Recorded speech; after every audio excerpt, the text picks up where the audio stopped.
स्वागत है दोस्तों हमारे YouTube चैनल कंप्यूटर गाइडेंस पे।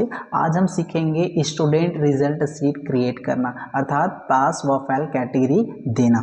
तो चलिए स्टार्ट करते हैं। तो देखिए हमारे सामने स्टूडेंट का एक डेटा दिया गया है जिसमें स्टूडेंट का नेम, फिर सब्जेक्ट का नाम दिया गया है, जितने भी सब्जेक्ट हैं जैसे Hindi, English, maths, physics, chemistry, फिर टोटल मार्क्स दिया गया है। उसी के अकॉर्डिंग हमको रिजल्ट देना है, रिजल्ट में पास और फेल देना है। तो चलिए, जैसे कि फर्स्ट स्टूडेंट दिया है रोहित ने हिंदी में 45 नंबर अर्जित किया है, इंग्लिश में 63 नंबर अर्जित किया है, मैथ्स में 41 नंबर अर्जित किया है और फिजिक्स में 52 नंबर अर्जित किया है और केमिस्ट्री में 47 नंबर। तो चलिए इन सभी सब्जेक्ट का हम टोटल निकाल लेते हैं। तो टोटल निकालने के लिए equal to SUM sum formula का उपयोग करेंगे। सभी सब्जेक्ट के मार्क्स को आप चयन कर लीजिएगा, ब्रैकेट ऑफ इंटर। ठीक है, तो कुछ इसी तरह से आपको टोटल निकालना है। तो ड्रैग कर लेता हूँ क्योंकि सभी में वही फार्मूला लगाना है। फिर ये टोटल मार्क्स के अकॉर्डिंग हमको इसका परसेंटेज देना है। तो चलिए परसेंटेज कैसे निकालेंगे, equal to total divided by total कितने मार्क्स का है ये 500, इससे हम डिवाइड कर देंगे, ऑटोमेटिक यहाँ पास मार्क्स आ जाएगा। अगर आपके कंप्यूटर में ये परसेंटेज का सिंबल नहीं आया है तो आप परसेंटेज में ऐसा क्लिक कर देंगे तो आ जाएगा।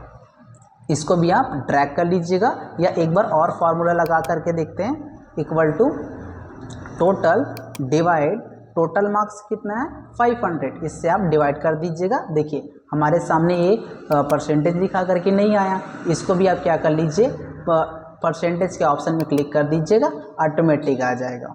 फिर इसको भी आप ड्रैग कर लीजिएगा कुछ ऐसा। ठीक है, अब इस परसेंटेज के अकॉर्डिंग हमको रिजल्ट देना है, जैसे पास और फेल।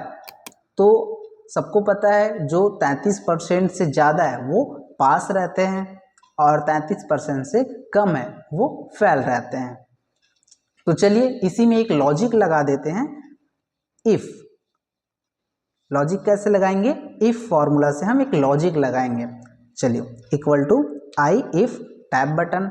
लॉजिक टेस्ट क्या है, मैं इस सेल पे लॉजिक लगा रहा हूँ, इस सेल पे लॉजिक लगा रहा हूँ। अगर इस सेल पे 33% से ज़्यादा या उसके बराबर, मैं इस सेल पे लॉजिक लगा रहा हूँ 33% से ज़्यादा या उसके बराबर, ये 33% से ज़्यादा या उसके बराबर अगर परसेंटेज आया तो वैल्यू इफ ट्रू क्या होगा, पास।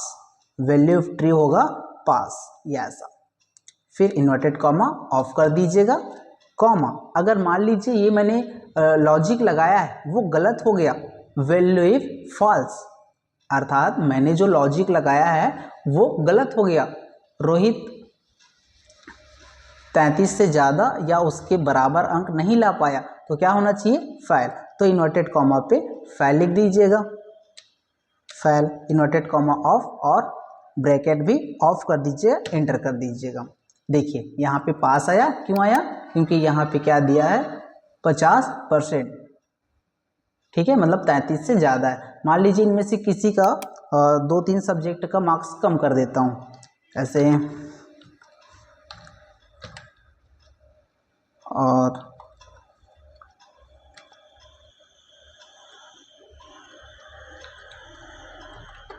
ये देखिए अब यहाँ पास देखिए कैसे कैलकुलेट किया, हमारा कितना परसेंट है, 23% है, तो ये 33% से कम है, इसी के अकॉर्डिंग ये फेल कैटेगरी में आ गया। ठीक है, इस फॉर्मूला को आप ड्रैग कर लीजिए, ये ऐसा सभी में लागू हो जाएगा।